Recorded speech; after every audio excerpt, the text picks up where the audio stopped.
adalah hari untuk kita semua. Nah, teman-teman, mungkin selanjutnya aku ingin memperkenalkan topik dari podcast kali ini, sesi ketiga ini.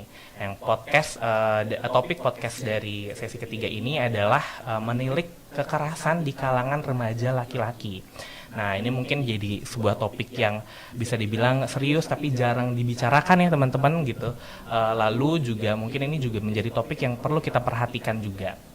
Nah, di sini aku bakal ngobrolin soal topik ini, soal topik yang tadi aku sebutkan ini, nggak sendirian. Aku akan ditemani oleh pembicara kita kali ini. Nah, pembicara kita kali ini merupakan psikolog klinis dan juga sering berkegiatan dan juga sering meneliti yang terkait dengan topik yang kita sedang bicarakan ini. Nah, mungkin bisa aja langsung kita sapa pembicara kita kali ini. Halo Mas Nael. Halo Fahmi, apa kabar? Oke, apa kabar Mas Nael? Baik. Baik, ya aku kabarnya juga baik juga. Tentunya kita semua sini sama-sama semangat ya untuk melakukan podcast dan berbagi ilmu kepada teman-teman semua. Nah, mungkin tadi aku baru kenalin Mas Nael sedikit ya. Mungkin Mas Nael boleh perkenalan lagi juga, gitu. Baik, teman-teman, selamat siang. Halo Fahmi. Jadi tadi Fahmi juga udah memperkenalkan. Nama saya Nael, saya sehari-hari adalah dosen di Fakultas Psikologi UI. Kebetulan saya juga psikolog klinis yang berpraktik dan kebanyakan memang klien-klien saya ini seperti topik di sesi ini gitu ya, remaja atau pemuda dan laki-laki. Oh gitu, oke deh, sip. Berarti kita udah kenalan sama Mas Nael dan ternyata Mas Nael cocok banget ya untuk topik kali ini. Oke, Mas Nael udah siap untuk kita bahas soal topik ini. Iya, ngobrol-ngobrol kali ini.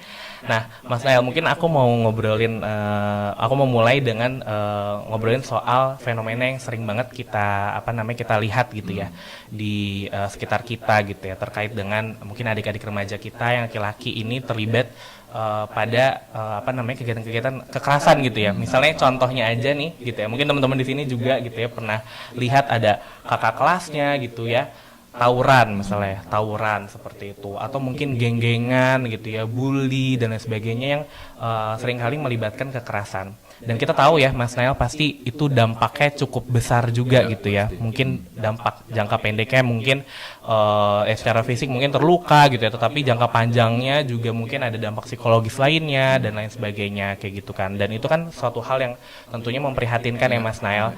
Dan tentunya Mas Nael makanya juga seringnya mengulik hal itu tersebut. Nah, mungkin aku mau nanya terlebih dahulu nih Mas Nael.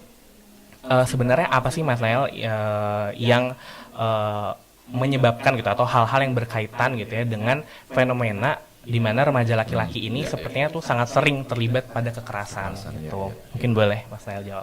Jadi terima kasih Fahmi, ini pertanyaan yang menarik gitu ya, antara laki-laki dan kekerasan.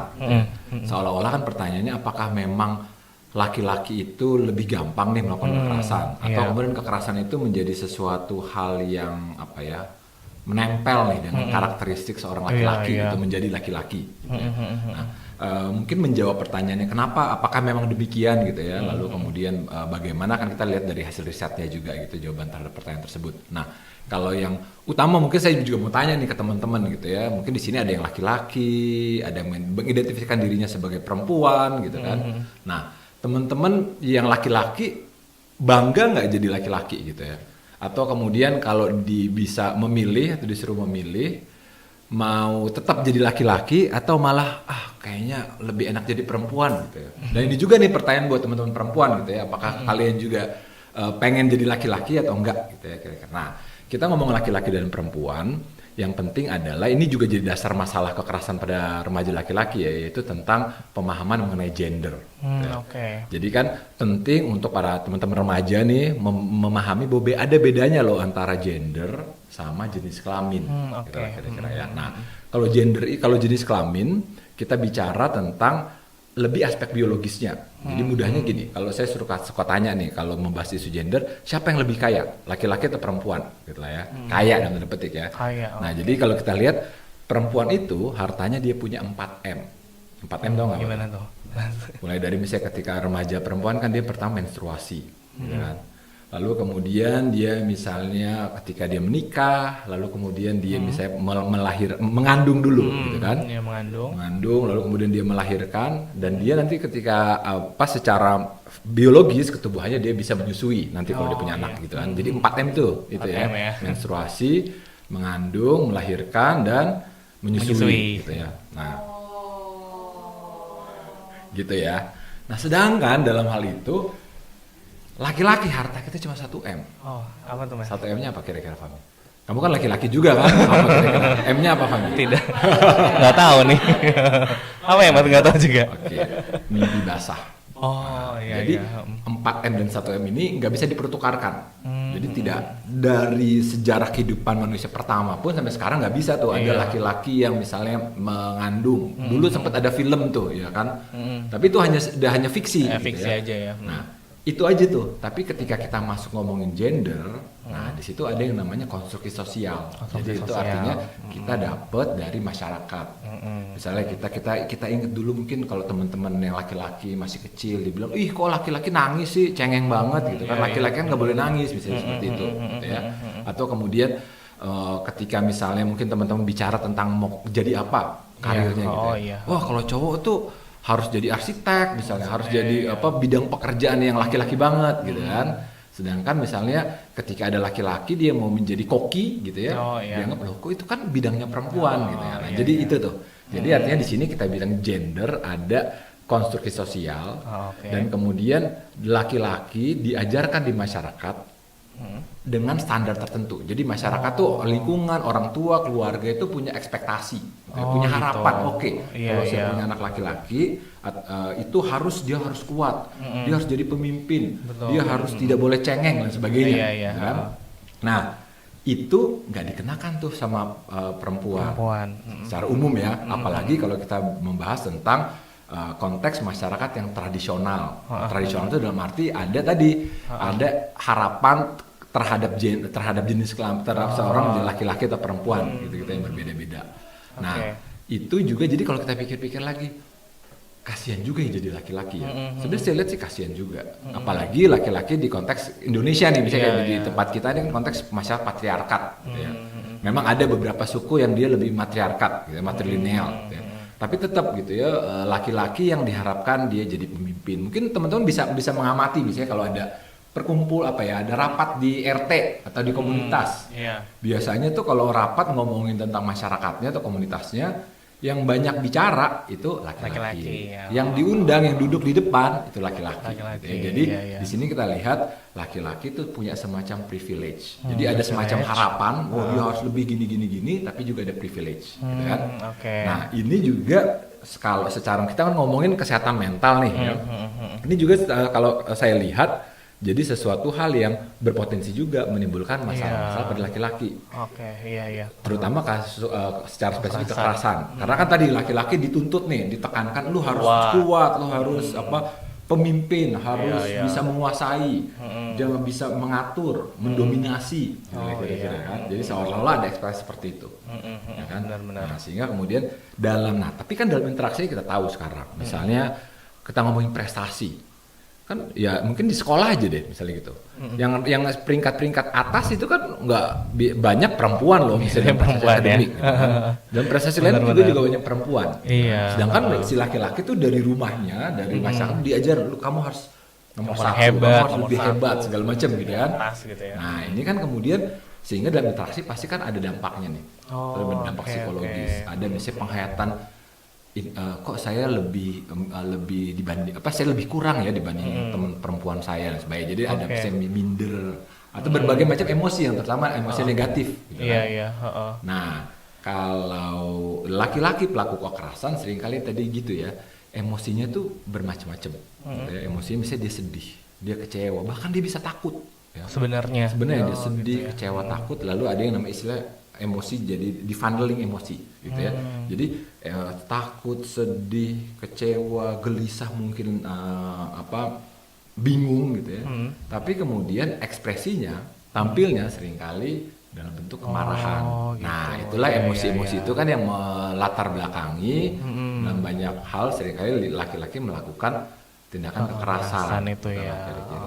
Oke. Mungkin sampai sini dulu, Fahmi. Iya ya, baik Mas. Berarti kalau aku coba tangkap tadi mungkin ya bisa jadi kenapa lebih sering terlibat pada kekerasan tadi karena kita mungkin ada tuntutan-tuntutan dari masyarakat untuk jadi kuat, jadi yang paling hebat gitu ya. Padahal kan tapi tentunya peran itu beda gender ya. itu namanya. Ya ada peran gendernya gitu ya.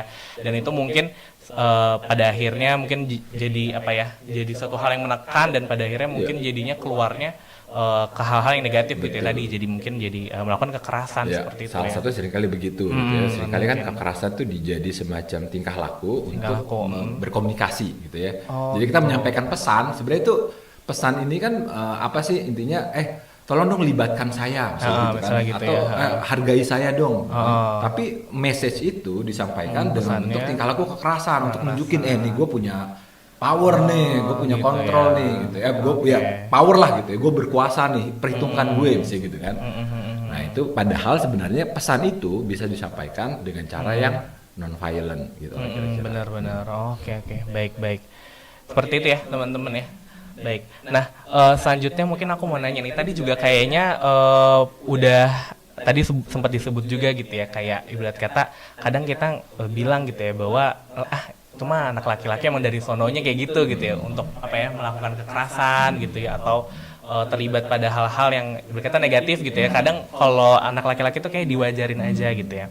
Nah aku mau nanya sih Mas, ada juga aku pernah dengar katanya secara biologis gitu ya, secara biologis itu katanya remaja laki-laki emang bisa dibilang lebih agresif gitu ya. Nah itu sebenarnya sepenuhnya benar kah? Dan apakah itu sebegitu ngaruhnya gitu? Nah ini kan kalau kita ngomong biologis berarti kita ngomongin tentang tubuh gitu ya. Tubuh ya. Dan kita ngomong tentang faktor-faktor yang bisa dikatakan sudah granted gitu ya. Sudah dari sananya. Ketika seseorang lahir jadi anak laki-laki, maka kemudian dia ada hormon atau gen-gen tertentu gitu kan. Dan memang dari hasil riset kan kalau kita gini di psikologi ini kan kita banyak melakukan riset-riset ya. Ada yang risetnya berbasis laboratorium, artinya dengan kontrol yang ketat gitu ya. Bayangkan misalnya laki-laki dikasih suatu stimulus, bisa dikasih film atau dia ya menyaksikan sesuatu tontonan kekerasan lalu dicek nih gimana nih responsnya gitu ya. Atau bahkan penelitian di lapangan, penelitian di dalam konteks masyarakat gitu ya. Nah misalnya dilihat laki-laki yang suka ikut tawuran dibandingin sama mungkin yang gak ikut tawuran kira-kira begitu. Nah, jadi memang kalau kita bicara biologis ada misalnya gini, hormon testosteron gitu ya.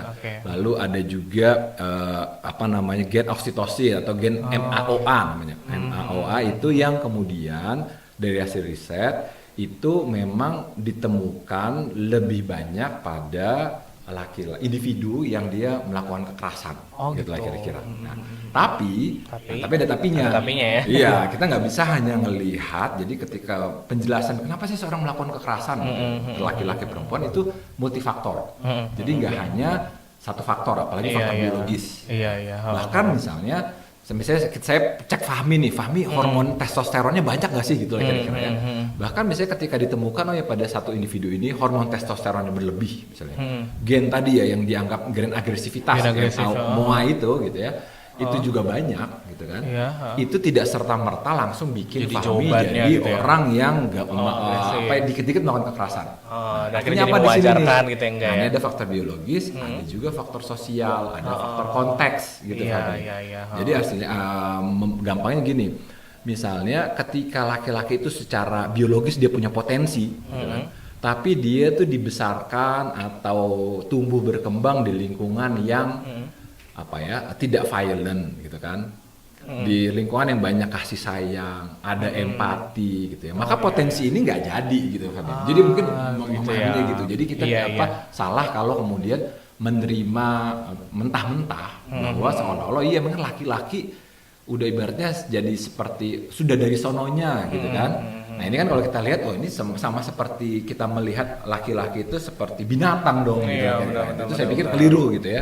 Karena tetap bahwa ada faktor lingkungan dan juga ada faktor personal dia juga gitu kan. Yang kemudian nanti bisa jadi seorang laki-laki ini melakukan kekerasan atau tidak. Kalau saya sih memahami gini, itu semua pertama hasil dari belajar. Dari belajar ya. Belajar, yang kedua itu juga suatu pilihan bertindak gitu Pak. Pilihan bertindak. Jadi bukan kayak ibaratnya kayak saklar aja on off gitu, atau kemudian kayak petasan aja dinyalain langsung dia gitu, kira-kira, gitu ya. Jadi nggak sesimpel itu. Sesimpel itu sih. Iya benar-benar. Mungkin itu gitu ya teman-teman ya. Iya. Oke, Selesai. Dengar ya. Oke. Belum Mas. Oke, tadi kalau dari jawaban Mas Nael berarti yang mungkin bisa jadi ada potensi secara biologis gitu, tetapi balik lagi mungkin ini juga yang pernah teman-teman lihat ya di webinar kita pernah jelasin perspektif biopsikososial itu ya, biologi, psikologis dan sosial. Sosial itu berarti lingkungan, mungkin kayak lingkungan pertemanan, lingkungan dengan orang tua di rumah seperti apa gitu ya, dan itu saling mempengaruhi kita dan membentuk diri kita seperti apa gitu ya. Seperti itu. Oke, nah Mas Nael ini sebenarnya ada pertanyaan nih dari teman-teman dari YouTube ya kayaknya ya. Oke, nah ini ada pertanyaan. Oh, bukan pertanyaan ding, sebenarnya ini lebih ke respon aja. Jadi dia bilang, oh sekarang jadi ngerti kenapa sering ada omongan namanya juga cowok atau boys will be boys gitu, kalau muncul kasus kekerasan gitu ya. Ya itu tadi ya. Tadi berarti secara budaya juga emang kadang kita memfasilitasi laki-laki untuk ya udah dia nggak apa-apa melakukan kekerasan kayak gitu kan. Tadi kita semacam standar ganda gitu kan. Kalau kita laki-laki boleh dia misalnya mukul gitu kan. Dan bahkan misalnya kalau dari anak kecil aja kalau dia misalnya merasa nggak nyaman, kamu kan laki-laki lawan dong misalnya gitu kan. Iya, itu kan benar. sesuatu yang bisa dikatakan Ya. ajaran atau ditanamkan kan, pengasuhan dari lingkungan atau dari orang tua ditanamkan seperti itu, dan itu ya itu dia belajar gitu. Apalagi misalnya potensi dia jadi pelaku itu akan lebih besar kalau memang dia dibesarkan di lingkungan yang penuh ekspos kekerasan.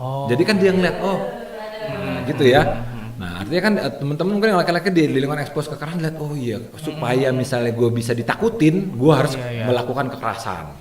Supaya orang tua gue misalnya dia katakanlah dia melihat ternyata orang tua saya dengan melakukan kekerasan dia dapat uang, bisa begitu kan. Nah ini kan sesuatu hal yang diamati gitu kan, dipelajari, jadi kemudian besar kemungkinan itu akan ditiru. Gitu.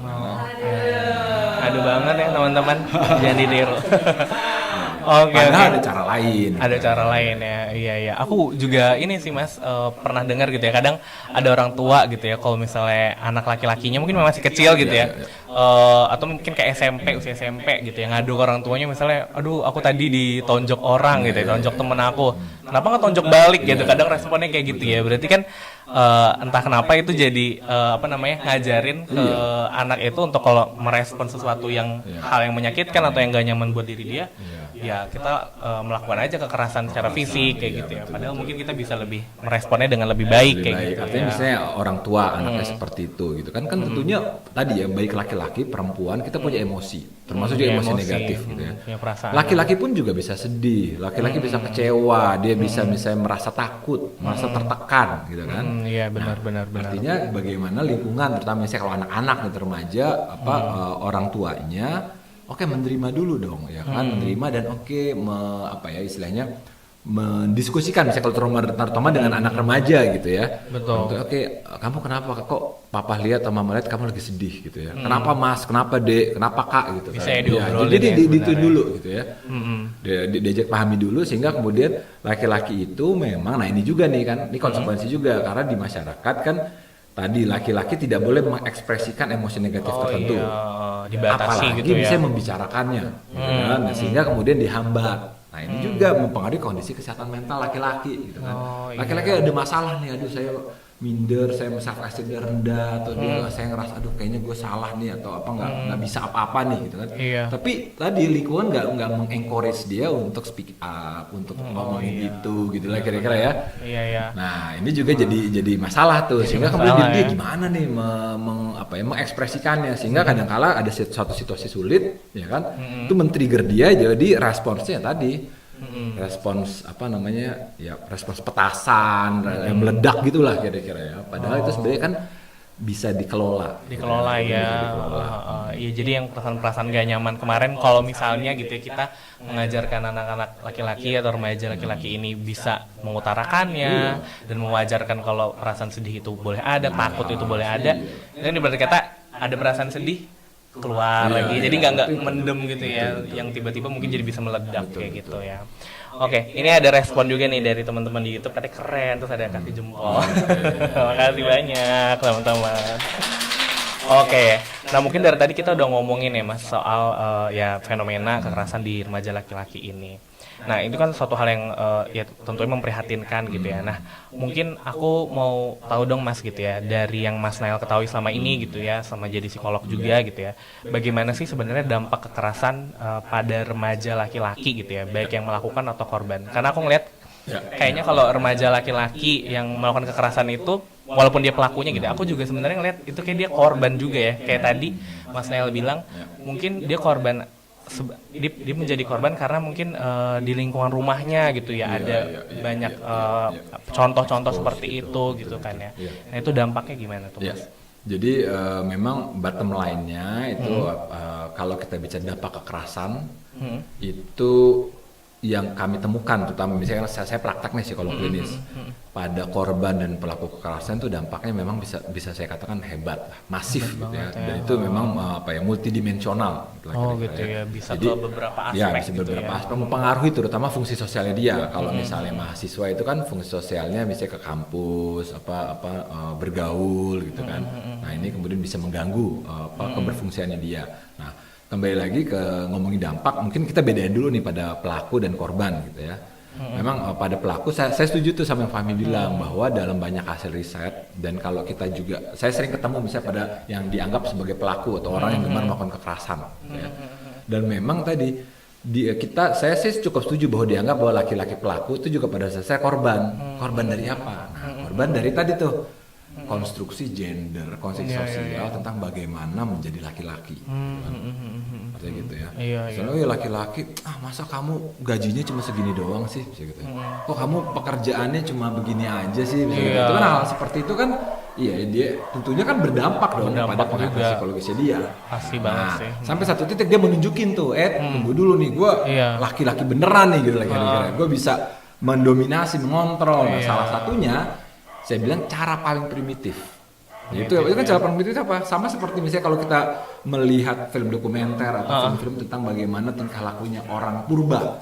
Purba ya. Ya mereka dengan melawan gitu, fight gitu kan. Karena ada istilah kan survival of the fittest gitu, seperti itu kan. Jadi yang paling kuat gitu ya. Paling kuat yang fisik bisa bertahan yang gitu paling ya. biologis dan yang paling primitif caranya.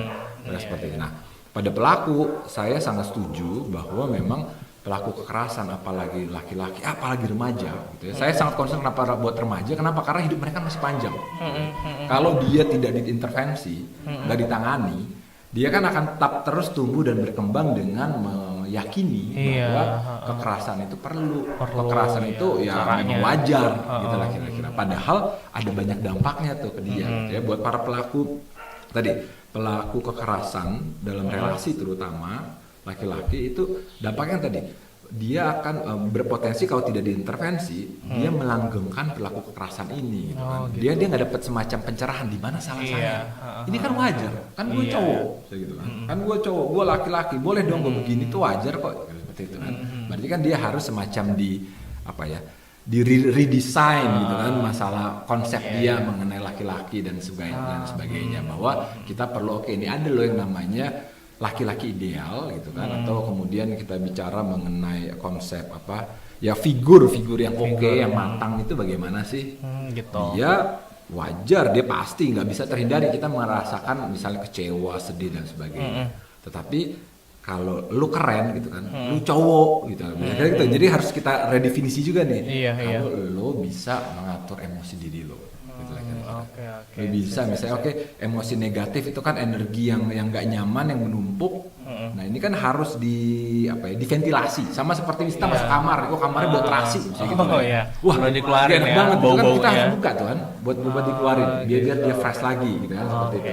Nah sehingga perlu untuk ditangani karena tadi dampaknya pada pelaku itu sesuatu hal yang sangat luar biasa berdampak hebat dalam perkembangan kehidupannya, apalagi ketika dia udah menginternalisasi ini kekerasan ini begini gitu ya. Mungkin dia lolos di case ini, tapi kan bisa aja nanti di case berikutnya dia nggak lolos, atau kemudian bisa aja dia semakin mahir gitu kan? Dan bahkan dia menggunakan kekerasan itu sebagai satu-satunya caranya dia dalam berelasi gitu kan. Itu kan jadi berbahaya gitu kan? Karena kita tahu bahwa banyak juga tingkah laku berkekerasan ini adalah tingkah laku yang bertentangan dengan hukum.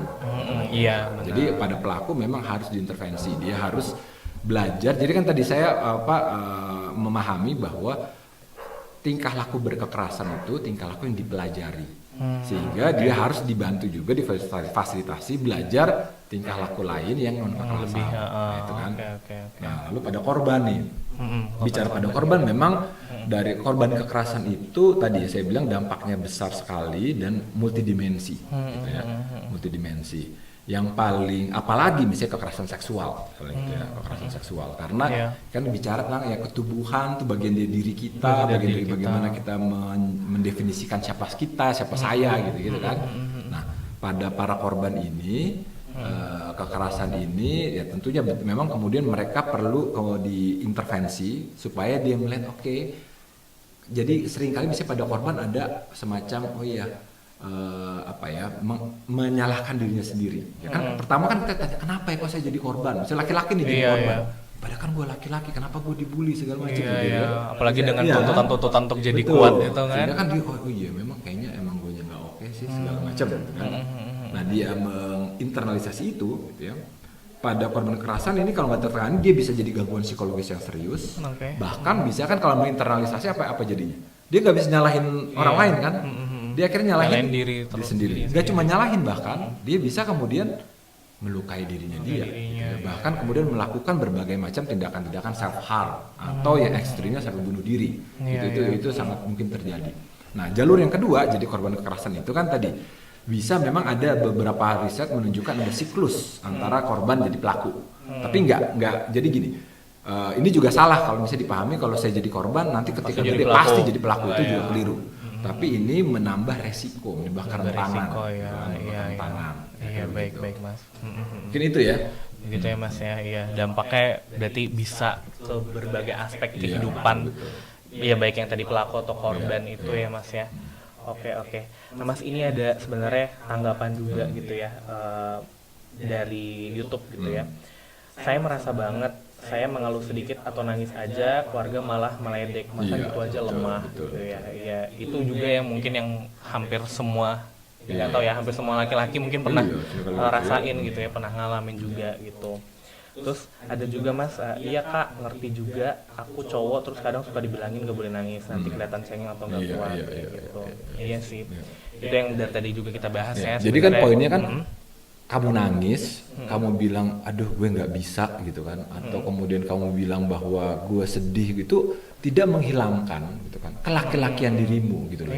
Kira-kira seperti itu kan. Dan juga harus kita lihat misalnya kegagalan dalam satu aspek gitu kan. Juga dia tidak mendefinisikan diri kamu yang utuh lengkap gitu loh.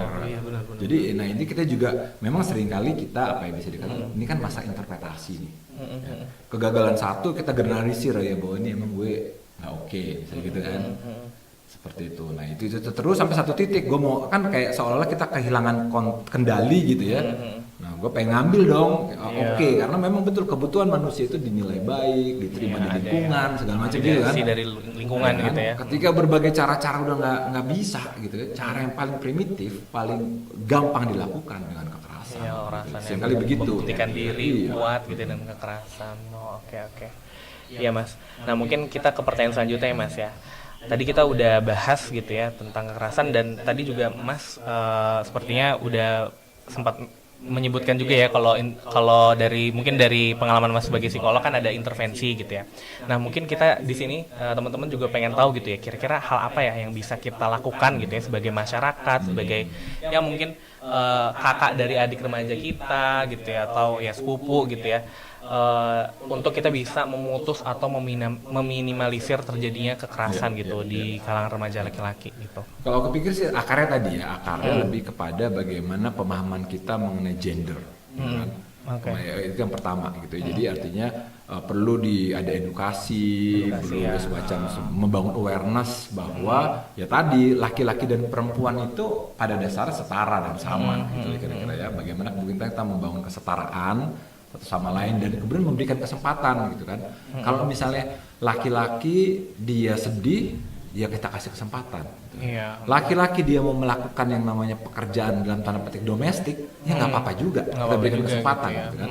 Jadi nggak harus kayak semacam dibangun tegas Nggak nih, kaku gitu ya, gitu kaku ya. dengan hal tersebut. Ya, itu. Lalu kemudian yang ketiga, mari kemudian kita bangun suatu lingkungan yang sehat, lingkungan yang kondusif, gitu ya. Lingkungan sehat yang kondusif itu seperti apa? Ya tadi lingkungan yang kemudian di mana kemudian punya semacam prinsip zero tolerance terhadap kekerasan. Gitu, kira-kira. Itu kan harus dibiasakan. Memang kita betul sih kita lihat di TV, kita lihat di pimpinan kita, di masyarakat atau kita lihat di mana-mana seolah kekerasan gampang banget gitu ya.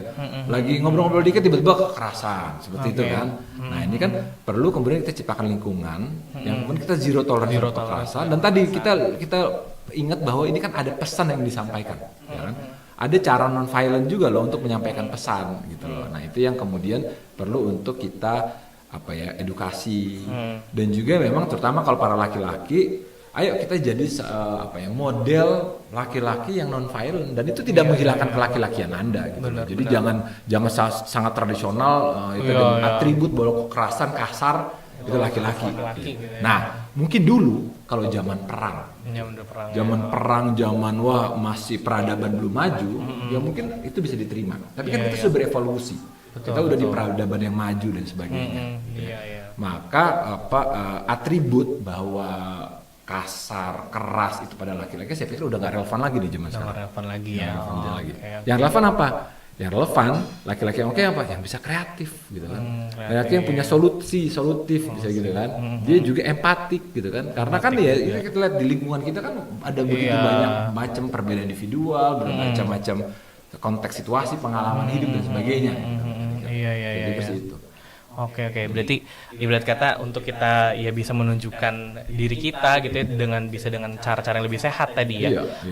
Tadi ya dengan empati gitu ya dan bisa lebih fokus ke solusinya gitu ya ketika menghadapi masalah gitu ya, bukan kekerasan lagi. Dan terutama misalnya para teman-teman laki-laki kalau lagi sedih, kalau lagi galau, ya nggak apa-apa, wajar gitu kan. Dan juga mungkin juga jangan sungkan, jangan ragu, jangan malu untuk mengakses bantuan atau curhat sama temen. Atau mungkin kalau udah sampai satu titik yang kayaknya sangat sulit dan berat ya nggak apa-apa datang ke psikolog misalnya atau datang ke konselor atau orang-orang yang menurut teman-teman bisa dipercaya dan teman-teman bisa sharing, mendengar, itu kan memberikan sedikit kelegaan gitu kira-kira.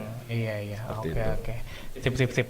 Berkaitan banget nih tadi dengan apa yang dikatakan Mas Nael. Kalau misalnya teman-teman di sini ada yang merasa ya kesulitan gitu ya, ada yang merasa misalnya ada tekanan gitu ya, dan itu nggak apa-apa banget untuk di-share ke orang-orang terdekat gitu ya, dan juga mungkin butuh bantuan. Nah, teman-teman bisa banget juga sebenarnya kita ada Mas Nael di DM Instagram kita, itu kita open untuk teman-teman yang mungkin teman-teman remaja gitu ya yang ingin curhat gitu ya. Nah, di sana bakal ada yang respon, dan kita juga sebenarnya ada layanan konseling juga sama psikolog di Rockme gitu ya secara gratis buat remaja-remaja seperti itu. Jadi teman-teman boleh banget. Oke. Nah, mungkin terakhir nih Mas, aku mau nanya gitu ya, mungkin Mas Nael bisa ngasih kira-kira apa pesan dari Mas Nael gitu ya untuk adik-adik gitu ya, remaja-remaja laki-laki ini untuk bisa terhindar dari melakukan kekerasan dan juga mungkin menjadi korban kekerasan itu sendiri gitu. Ya.